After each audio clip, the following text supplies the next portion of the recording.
Are we We're live? live. Yes, we Oh, are. we're Good live. evening. Hello. Good evening from Philippines and Australia. Kumusta kayo dyan? Kumusta, JC? Mabuti, mabuti. How are you?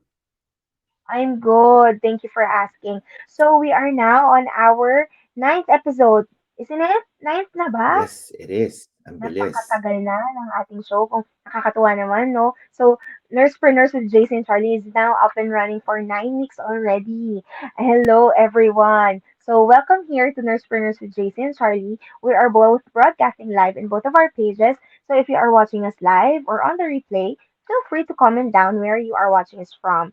So, this Nursepreneurs is actually, for those who are watching us for the first time, this is a weekly live talk series wherein we talk about our journeys as nurses and in the online space as digital business owners.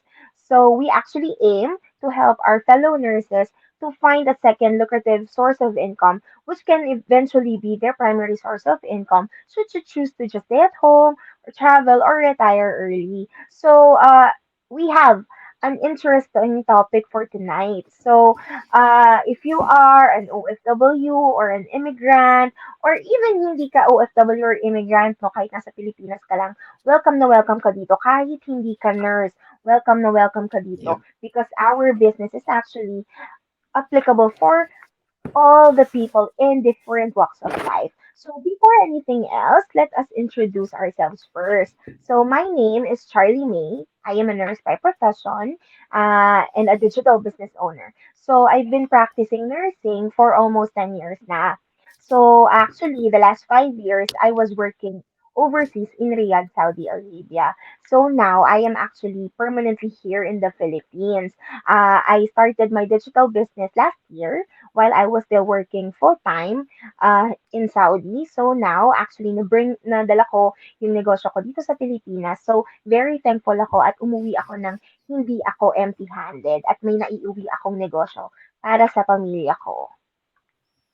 That's very good. Good evening. Magandang gabi sa inyong lahat. My name is JC Caridad. I'm an emergency nurse. Siyempre, originally from the Philippines, Quezon City. I'm now based here in Perth, Western Australia. I'm also a very, very proud digital business owner like Charlie. And like what she said, we have a very, very interesting topic tonight. And this one, fears on starting an online business. Ano ba yung mga takot sa isip sa pakiramdam ninyo before starting an online business? So this is very interesting because it affects every one of us. Uh, for before we started our own digital business, we also had our own fears and doubts in starting this digital business, and that's what we will be discussing to you tonight. And I'm pretty sure everyone, and, it's 2020. I'm pretty sure everyone's has been, alam nyo na kung ano yung mga different types ng digital ng online businesses. And I'm pretty sure na naisip nyo na rin yun one time in your life na paano kaya magsimula ng digital business. Kasi nga, sa hirap ng buhay ngayon, for sure, we all have our own reasons in life. Marami tayong mga pinagdadaanan, iba't iba tayo ng sitwasyon in life. So, and I'm pretty sure na hindi lang doubts, but also fears. Minsan, it's normal to be negative. And if you are, and in life naman in general, life is about taking risks. And so is business, di ba? If you have, sometimes we have self-doubts, we're doubting ourselves. Sometimes we even sabotage ourselves. And, we allow the fear to get the best of ourselves. Kaya minsan, nagfi-fail din tayo. And that's what we're going to discuss tonight. But if you really want to take charge of your income in starting an online business, join us tonight. Comment down below nga pala.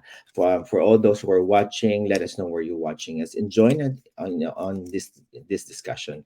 This is a very, very interesting discussion. If you are already a digital business owner like us, we would love to hear from you.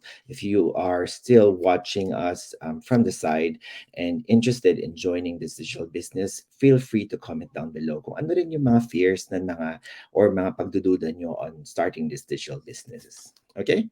So I'll start with number one. Yung number one ko is, what if I don't make enough money? Paano kung hindi naman ako kumita kaagad bigla? Reality check guys, wala namang negosyo na kinabukasan kaagad eh magiging milyonaryo tayo or kikita kaagad tayo ng limpak-limpak na salapi, 'di ba? Usually lang. In most business, we give it about 6 months. And this is just, hindi ito, we don't give 6 months to ROI, to return of the investment. 6 months lang para makita, to test the waters. If this is something that we can be successful or not. But you don't expect a return of investment. You don't usually expect a return of investment within 6 months.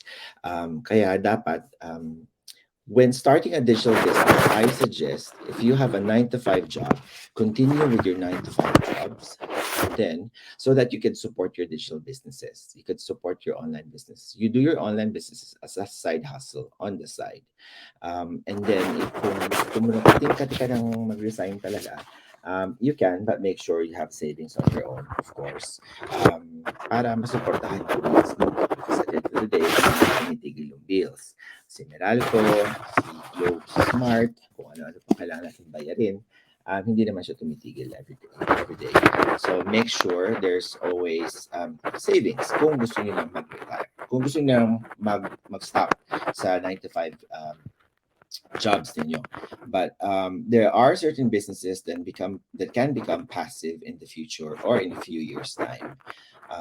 So maganda rin yung tingnan ninyo because hindi naman tayo always active, hindi rin naman tayo and there are a lot of factors in life na might affect our digital business. Ikaw ba, Charlie? Actually, ako, marami akong fears. Yun na ba lahat ng sayo? Hindi pa. Una pa lang. Hindi pa. Sige, sige, simulan ko. Actually, ako naman, ang una ko talaga, pinaka-fear ko dyan, well, I've been an employee for more than 10 years. So, sa akin, mahirap yun. And I've never started a business, any business pa kasi, before this business. So, that's what actually scared me the most. Kasi syempre, nasanay ako na empleyado ko eh. Yung mindset ko, alam mo yun na, nagtatrabaho lang. Kailangan ko lang na magtrabaho ko para sa employer ko need to, alam mo yun, yung gano'n. So, yeah, yun lang yung mindset ko. So, parang, ang sa akin, parang, hala, paano ako mag-start? Wala akong idea kung paano ko gagawin. Pero nung tumagal, parang sabi ko naman, as I moved along with the business, I started the business, sabi ko, okay naman pala. Kasi, the training is very easy to learn. Bukod dun, because it's a step-by-step video-based training, napakadali. Kahit hindi ka tech-savvy, kahit basic English lang ang alam mo, napakadali niyang sundan. Also, we are provided with our personal mentor and coaches, which is, so kung hindi mo maintindihan yung nasa training, it's okay because there are people that you can ask about the training kung saan ka nawawala. Tapos, syempre, yung support ng ating partner, yung business peer, kung man yung employed because we're global, kahit na tulog yung kilala mo na nasa Pilipinas, yung business partner mo yun, it's okay kasi any part of the world na same ng time zone mo or what, you can contact them. So, yun din naman. So, sabi ko, I can overcome naman pala this fear. So, ayun, yeah. Yun yung unang-una ko talaga na fear. Totoo, totoo. Isa ko pang fear is actually what if kung merong setback? What if merong isang problema or challenge na hindi ko kayang solusyonan? Um, uh, well, that's why we take calculated risks. Marami namang klaseng risk, but in business we take calculated risks. Kaya which is good. Kaya maganda to be on a digital business na katulad ng sabi mo na may mentor at coach ka. A person who is experienced on the business and hindi lang doon sa business itself, but in the business in general, in running a business para may guidance. Maganda talaga yung may 24 hours support ka. Maganda na nga yung may support ka, how much more kung 24 hours, di ba? At Mm, kasi at the end of the day, hindi naman tayo biglang expert agad. Hindi tayo biglang knowledgeable agad. Hindi tayo biglang genius agad, di ba? It takes years to be like that. We usually start with an interest na interesado tayong magsimula ng isang negosyo. But yeah, like I've said, kung normal ang pagkakaroon ng challenges at setbacks, it's not always a sunny day, hindi lahat Pasko, hindi lahat maganda ang weather, di ba? May mga ups and downs din talaga yung negosyo. Pero it's good to have the support and knowing that we're that someone that there's always there someone for us na po pwede natin tawagan if we're having a hard time. True, totoo yan. Tapos yung sa akin naman, isa pa, siyempre natakot ako baka mamaya sabi ko ay online, sabi ko iba eh, bago sa paningin, bago sa pandinig. So, I thought that maybe this is just another MLM, another networking, another pyramid. Sabi ko, paano kung ganito? Eh, I've been victimized by several networking schemes, pyramid schemes before. So, sabi ko, syempre, ayokong i-risk yun. Kasi syempre, di ba, every business nga involves a startup cost. So, for me, very risky. Risky talaga siya. Pero I'm grateful naman that I ventured in this business kasi malayo-malayo siya doon sa nasabi ko kanina. So, ayun naman, kaya ko naman siya, kaya naman ako grateful doon kasi alam mo na, syempre, I did my part. I did my due diligence. I researched, investigated everything. I watched the webinar and everything in order for me to know some information regarding the business. And I'm glad that I did that.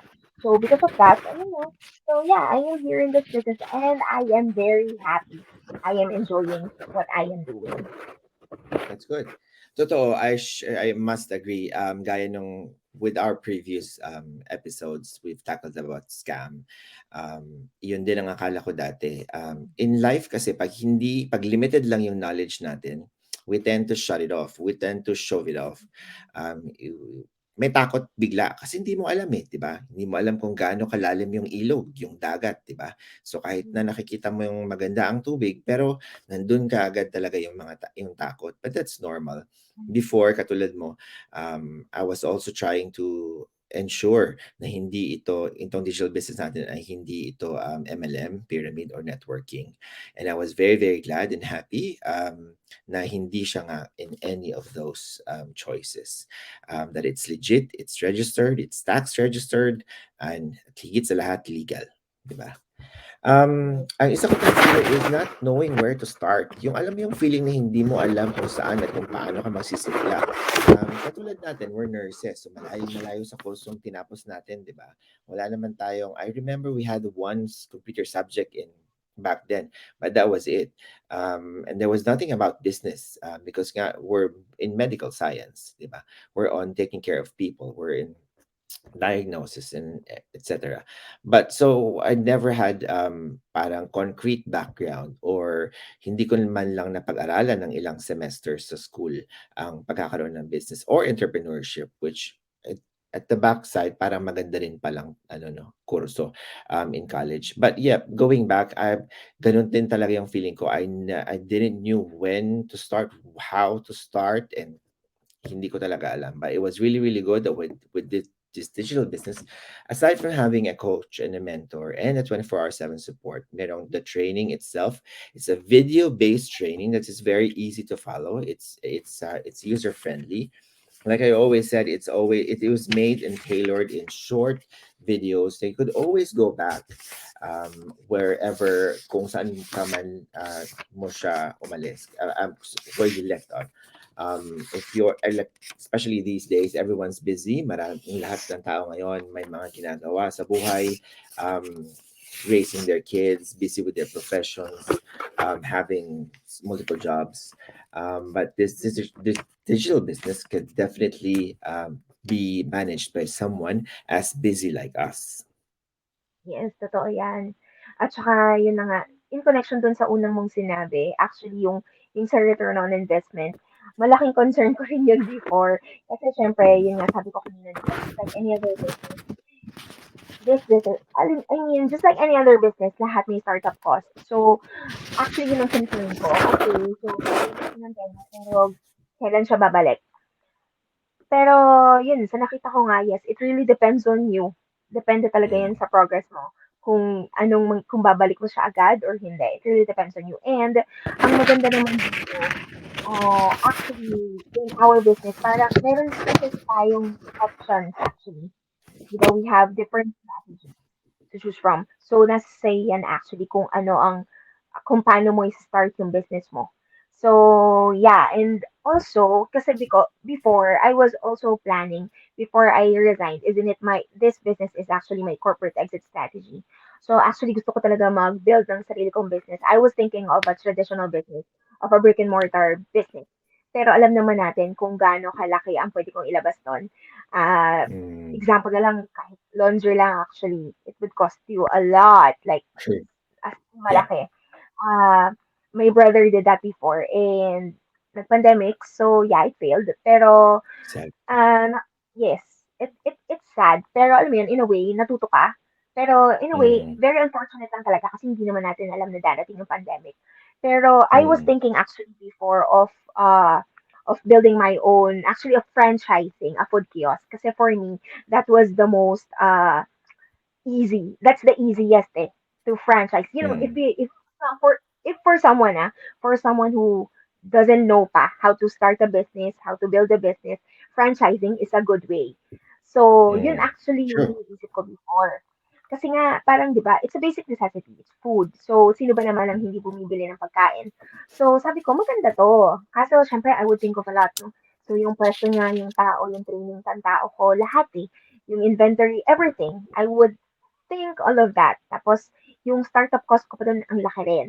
So, sabihin natin, kasi nag-ano ko before, nag-research ako, sabi ko magkano ang abutin ko, kung sakali. Yep. You know, yeah, it's six figures. So, and then upon seeing this business, our digital business, sabi ko, oh, okay. So, parang, this is something new, pero it's way cheaper than starting a food kiosk. You know, I told you that there are several options to choose from. It really depends on you, on how will you strategize on building your own digital business. Pero ayun nga, actually, ang malaki yung difference niya. So from starting a traditional brick and mortar business, uh, sa digital business na 'to, actually it's a lot. Malaki ang natipid ko, malaki ang na-save ko. So actually for me, that's a big thing. Especially for me na wala ngang experience, pero I want Mm. to start my own, I want to learn. So actually, this digital business is a good start for me actually because everything that I've learned here is actually maganda kasi na maa-apply ko na siya sa mga future traditional business na iniisip ko. Maganda kasi we are focused on digital marketing, right? We advertise through social media platforms. And Sure. sino ba naman ang hindi na gumagamit ng social media ngayon? Actually, parang lahat na nga. Actually, kahit, di ba, even yung traditional Yeah. brick and mortar businesses natin, lahat, they utilize social media platforms na. So, sabi Yep. ko, why not? So, yeah, I tried. And yeah, now I'm very grateful that I started this. So, hindi ako mahihirapan mag-transition or mag-add ng traditional brick and mortar business pa. So, yun. Totoo, totoo. I like what you said on the ROI, yung sinabi mong, it depends on you on how passive or how aggressive you want to start this digital business. It's really up to you guys. And there are options and even how to start it. Kung gusto mo kaagad bumulusok or kung gusto mo medyo chill lang, relax lang ang side hustle, yep, it's all up to you. So this digital business really, really ganun siya ka-flexible. Unlike sa ibang digital business or unlike sa ibang business na kailangan mo maglabas pag sinabing five figures, that's it. If whether you have it or you don't. Pag sinabing six figures, that's it. Ganun talaga, di ba? Um, Mm-mm. and I could say that being in this business since last year, this is somehow a pandemic-proof business. Kasi nga, katulad ng usual brick and mortar businesses, hindi mo kailangan magbukas ng tindahan every day. Hindi mo kailangan magbayad ng renta every month. Hindi mo kailangan magbayad ng kuryente, ng tubig. Magpasweldo, magpasahod ng tao. Di ba? And then, masistress ka pa pag nag-lockdown ulit. God forbid. Or kung ano na naman ang mga bagong problema. Di ba? Kung may bagyo, hindi makapagbukas ng tindahan, kung may strike, signal number 1, signal number 3, kung ano-ano pa man yan, ang daming rason, ang daming po pwedeng mangyari. So, jumping on the digital space is really, really, it's bago, it's modern, like it's very now, pero it's also a lucrative business. Mapagkakakitaan talaga siya. At sa Yes, hirap ba and naman ng buhay crisis ngayon? proof. Oh, true. At sa hirap Crisis pa naman proof. ng buhay ngayon kung puwede mong kung saan ka puwedeng kumita, why not, 'di ba? As long as it's legal, it's registered at legit, yun yung mahalaga dun, eh, yung legit na part. Um, Ako din dati before, even before pa ako nag-Dubai, I was very interested din talaga ng laundry. Gusto ko pang magtayo ng Mm. cafe kasi mahilig ako sa kape. Gusto ko rin, pati nga massage parlor gusto ko eh kasi mahilig ako sa massage. I always believe on putting a business wherein you believe on the product or on the services. So kung katulad ko, mahilig ako sa kape, ba't hindi ka magtayo ng coffee shop, di ba? Mahilig ka mag-social media, bakit hindi ka magtayo ng social media marketing business katulad ng digital business na ito, and so on. Totoo, it's really mataas din talaga ang ang capital at hindi ka rin sure sa panahon ngayon kung kailan at kung paano ka rin talaga maka-ROI. And it's true, all businesses, small or big, kahit nga as big as multinational businesses, your international businesses are also utilizing social media for ads. And how much more, with our local businesses. Last siguro ko na lang na masasabi, isa kong takot dati was yung not being not being believed in. Alam mo yung mapagsasabihan kang ng ibang bagay or hindi ka paniniwalaan. Um, I've been bit private of a person. Hindi ako ma-public in general. Pero in this digital business kasi, you don't need to recruit eh. Hindi mo kailangan magbenta, hindi mo kailangan mangulit, hindi mo kailangan, yun, magkulitin lahat ng mga kakilala mo, yung mga friends and relatives mo. Unlike sa ibang klaseng businesses, unlike sa ibang digital business. So I was really, really very happy that this digital business requires none of those. No selling, no recruiting, no making phone calls to strangers, no sending emails to strangers. So maganda 'yon, at saka mahirap na rin kasi yung mahalaga kasi ngayon in this modern day and age yung privacy natin. And then siyempre din sa Filipino mahalaga kung anong sasabihin ng ibang tao, lalo na yung mga family. So, alam mo na 'yon. Ikaw ba may gano'n ka rin bang feeling? Hindi lang feeling, totoo yung feeling ko. Hindi siya feeling actually, nangyari siya.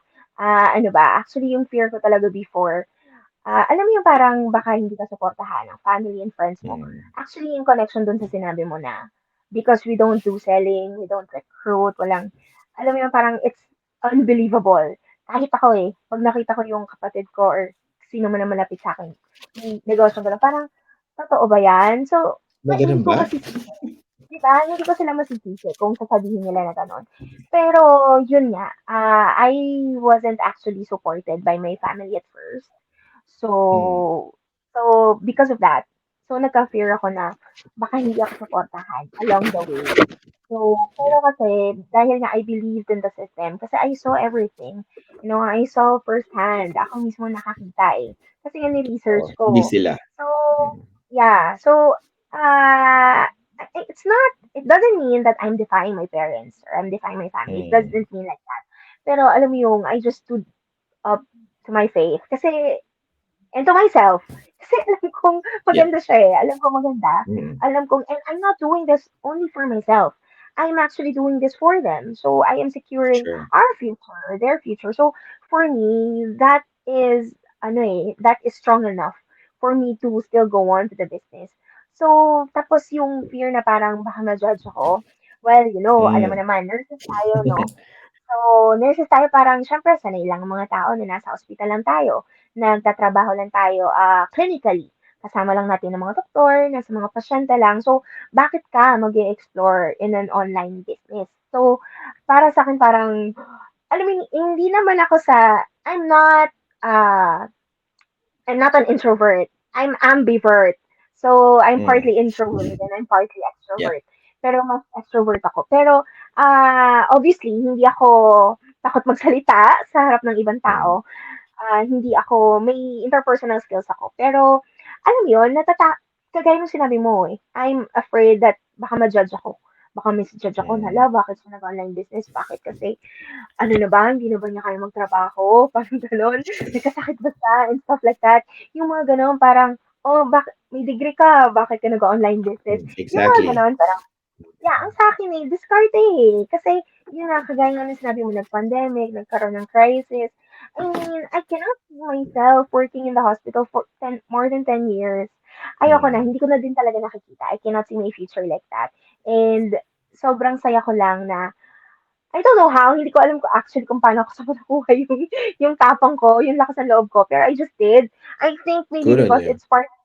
yeah, it's partly because I know that this is the time kasi nung nagpakita sa akin yung business, when the business found me, I really believe that ano it's like the universe is telling me something na Mm. kailangan ko na mag-move on. Kung ayoko na talaga yung sitwasyon ko, bakit ako nagsistay? So sabi ko, yeah, Totoo. why not? I mean, may Mm. na-save naman ako. I mean, oo, hindi naman ako nakasave ng madami talaga. Not enough to secure my future. Kaya nga nandito ako sa digital business. Mm. Kaya nga ako nag-venture dito. Because, yun nga, because I wanted to secure my future and my family's future. So, ayun, nakakatakot lang na gano'n baka ma-judge ka or what. Pero yun nga, ang pinaka nagma-matter do'n actually is yung tingin siyempre nung family ko and ng friends ko. Pero sa ibang tao, wala na akong pakialam. Parang, sige, basta ako didiskarte ako and bakit, hindi niyo naman ako pinapakain eh. I mean, alam mo yun, Totoo. ako naman ang Mm. nag-ano pumasok dito sa sarili ko. So, yeah, why not? So, ayun, yeah, ikaw ba may ganun ka? And actually, may gano'n pero konti lang. Pero actually, surprisingly, when ngayon na we're on the business, you don't think of that pressure as much. Hindi na Yes. kasi they actually begin to message you, "Uy, ano ba yung ginagawa mo?" True. Naiintriga sila. They're trying to reach out, and wanting to know more actually, which is good. So Yeah. that only proves that we're on the right track. We're doing something right. And katulad ng Mm. sabi ko kanina, as long as it's legit, legal, at you're paying taxes, wala kang ginagawang masama. Short That's I marangal. think what's important. Marangal, definitely, definitely. Mhm. On that tune, we'd like to say hi. Ang dami-dami nating people who are watching. Hello, Coach Diane from Perth, saying hello, nursepreneurs. Nane from Dubai, UAE. Magandang gabi. Katulad nga ng Hi. comment ko sa post niya kanina, as long as hindi naman at the end of the day, hindi naman sila papakain sa'yo, di ba? At hindi naman sila babayad ng Mhm. bills, okay lang yan. Mhm. Ano din, lalambot din yung mga yan. Gel, from, saan ba to? Help me out. Papua New Guinea. Papua Diyos ko, sorry. From good evening. Magdu-duty na kasi ako, eh, 'no, in an hour kaya medyo jelly yung utak. Diane from Perth, hello coach. Thank Good you. evening. Roselle from, New South Wales, hi, good evening. Zakir, I believe is from Canberra. He's also a nurse, and he's also, a Wow. proud digital business owner. Good evening. Oh, Hi. He's saying hello. hi to us, watching from, yeah, that's right. Um, we also have Dave, who's an ex-army. He's also doing the digital business. I was able to interview him a few weeks ago. He lives in Sydney. Good evening. Thanks for tuning in. Coach Diane says, that's right. Yvonne's, one of my team members, watching from Perth, Western Australia. Good evening. Hello, nurses from Coach Mike. Ang dami. Precious saying hello, fellow nurses. Hi. Hi, good Hello, good evening. evening, United Kingdom. Magandang gabi. It's so nice to see other colleagues who are also watching. Mhm. Ryan is another nurse. Magaling daw tong balita ko, magaling na nurse educator from Cebu. Wow. Magandang gabi, mayong gabi, bye. Um, Anna is, I think she's watching from Canada because I was able to do an interview with her a few weeks before. And Marietta, hi, magandang You. gabi. And my dear mentor Taya, from New York, who's watching us. So to cap it all off, guys, whatever your fears are in life, that's pretty normal. Lahat naman tayo may mga Mhm. ganun. But the thing with this digital business, if you sign up with us, I will be your mentor. Charlie will be your mentor. Anyone of us will be your mentor, and you'll also have our coach. Um, and apart from that, there's other ways and means of support that you can get. So it's not like you're starting in the dark. Definitely may guidance kayo. Kasi kung wala kaming guidance, naku, wala na kami dito, that's for sure. True. Yun lang yung isipin ninyo. At kung ano man yung mga ano pa man yung iba niyong fears, or doubts, we'd love to hear from you. We would love to discuss it with you personally. If you just reach out to us, we would love to help you out. We and with that, we both also have our own websites and web pages. So just reach out, check us our web pages, and our Facebook business pages as well. We're just a message away. And nga pala, and this week we're also launching our fifth income stream. So just imagine that ano Yes. bang negosyo na merong limang income stream, di ba? I Totoo. think ito lang yon. So there's more and more ways and means of earning in this digital platform. So maganda talaga siya. Um, and so yeah, what about you, Charlie? Yeah, actually, I agree with all that you've said, pero yun nga, don't let your fear eat you. Instead, eat your fear and let the fear Definitely. motivate you. Actually, having being fearful is a good thing because it means that you are on the right track. So sundan mo lang kung saan ka dadalhin. Just go with the flow and enjoy the process. Yeah, that's it for us tonight. Totoo. And watch us again next week. We're doing this in a weekly basis, so message us if you have topics that you want us to discuss. So yeah, magandang gabi, good night from Perth and from Manila, Philippines. Bye. See you Thank next you so week. much. Bye. Good night. God bless.